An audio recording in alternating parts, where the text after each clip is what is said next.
So I'm holding a book here, and it's titled Black Photo Libraries, published by the Archives Department at the Market Photo Workshop. Brilliant book, I feel. Important book for the culture and photography scape for South Africa.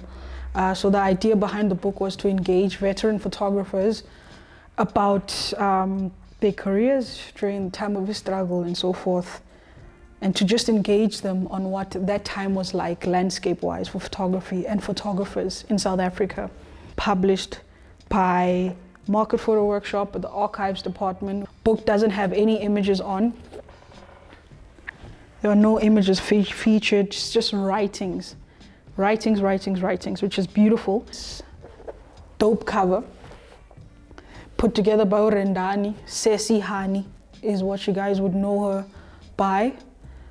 Beautiful cover, man. Like, I love how it feels. It reminds me of, it's like fabric. Reminds me of those skirts our moms wear for church. You know, the black ones? Yeah, feels like that. Today I'm going to read a section that I'm part of. I got to be part of an interview with a Peter Moraki in Soweto, who told us about the time he used to work at Rand Daily Mail, and the title of that section is called Running Pictures. Conducted the interview, was invited by Tshepiso Moropa, Brittany, to interview Peter. So he speaks about his time there and the types of politics that they grappled with as black photographers. You know, the landscape at that time was highly white. Laws against like black people. So you can imagine like being a black photographer. Days like these, 27th of April in South Africa, we really need to, as photographers, I'm speaking to my fellow photographers and visual artists in general, we really have to look back and see the people that paved the way for us. There's beautiful stories about a lot of photographers, visual artists that are unknown in South Africa. And the title of the section is called Running Pictures. We were 4 friends when we approached one of the largest newspapers at the time, the Rand Daily Mail, an associated newspaper of South African Associated Newspapers, which also published the Sunday Times and the Sunday Express. These papers' darkrooms were all on the same floor. At the time, the newspapers were covering what was happening in the country, so we went there for protection. We approached a Mrs. Hitchcock of the newspaper's Human Resources Department, who we believe was Rhodesian, and said to her, "Look, ma'am, can you give us a peace job?" We were avoiding the police because at the time, if you roamed the streets and were stopped, you needed to produce a dompas, stamped by an employer. She said, "No, look, I don't have a job." We then said, "Okay, can you do us a favor? Can you stamp our dompas?" That woman took a risk by stamping each of our dompases that day, as if we were employed by Rand Daily Mail. At the same time, we could not trust her fully because she was white. She could call the police. Mrs. Hitchcock explained to us, "You must report here every week so that I can see that you guys are safe." We used to do that at grave risk before she decided to hire us in messenger jobs. We would wear a suit and tie as well as make tea for the editors. During working hours, I would be running. Part of my job was to take copies to the machine room for printing. For some of the pictures, they would send me upstairs to the photography section, and then I would have to wait for the guys to finish the printing for me to return to my boss, Rex Gibson. One day I spoke to my boss and said, "Look, I've seen the guys at the photographic department and I'm interested in learning how to process the films." Rex said to me, "Peter, I'll talk to the chief photographer." Then the chief photographer, Doug Lee, said, "No, that's fine. He can come and look and learn." I found a man by the name of Robert Chabalala there, working for Sunday Express. I learned how to develop film in the dark, and I learned how to mix chemicals. When the photographers at the time went on assignments, I'd be waiting at the office to process their film, black and white or color. We used to have a machine called the dip and dump machine, which had a first developer, second developer, a fixer, and a finishing bridge. You would put the film in the chemicals for 6 minutes. Sometimes when there was a deadline, we used to have a chemical called DK50 that only took 2 minutes before you project negatives through the enlarger.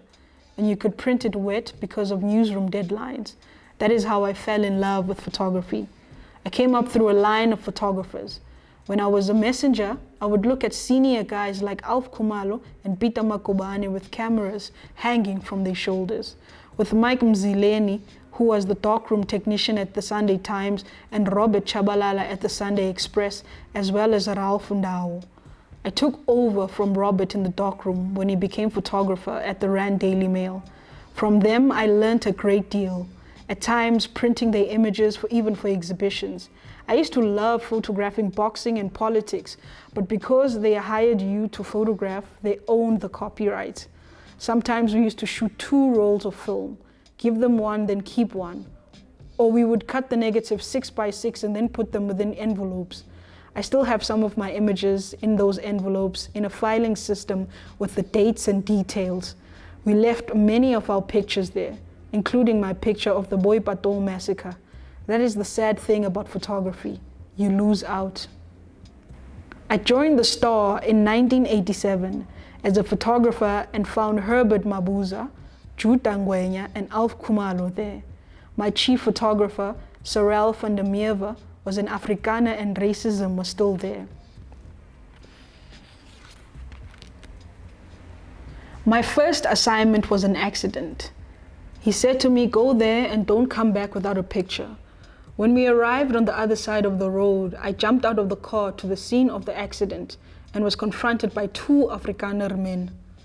"Wat ken jy met photography hier? Hey, what the hell do you know about photography?" However, I took the picture and left for the office. My editor saw my image of the accident and said, "That's a nice picture," forgetting that I was almost moved. It was not so easy for a black photographer at the time. We would be arrested even with press cards. We did not receive counseling for the trauma and had to counsel ourselves. One time at the Star, I was on an early morning shift, and as I was driving towards a red light, a taxi driver did not stop and bumped into a car with a white woman. Because I was there, I took a picture, and when the white traffic cops and police came, they asked me, why do you want to take a picture? When I arrived at work, I relayed what had happened, and I showed them the picture, which they used on the front page. Thereafter, those policemen and the family of the woman in that accident came to my work and spoke to my editor with a check of 500 rands to be a witness. I refused. They had initially chased me away and tried to stop me from publishing that image because she was white. Anything that was white used to be hard to publish. Even my editor wanted me to give a statement, and though he never threatened me, he implied that if I did not testify, I would lose my job. We would also be assigned at night during times of violence. One night, we got a call from Thokoza Township. 8 people were shot by Ngata Freedom Party, and the police and I went there with a guy by the name of Guy Japson. He was a writer and drove us there while I prepared my cameras. Long lens, 200 millimeters. That was my main. Once we got there, we saw people lying face down. That day was the first time I witnessed a white man with the black paint over his face. But you could see by his eyes that it was a white man. It was the police. The policemen killing black people disguised in blackface. When we arrived, it was dark, but I could see the dead bodies and I did not have a choice but to use the flash. I had a powerful flash, and once I started, the police asked, "What is that?" because it scared them. I was fortunate because Guy was white. They would have killed me and it would have been unknown. The company had bought us bulletproof vests, but that was not safe enough because they could easily just blow your head off. We were chased away, telling us to get the hell away from here.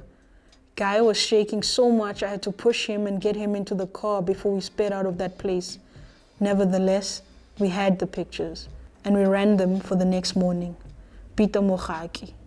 Shout out to everyone that was part of this amazing book, man, from the cover designer to the transcribers, to the interviewees, to the photographers.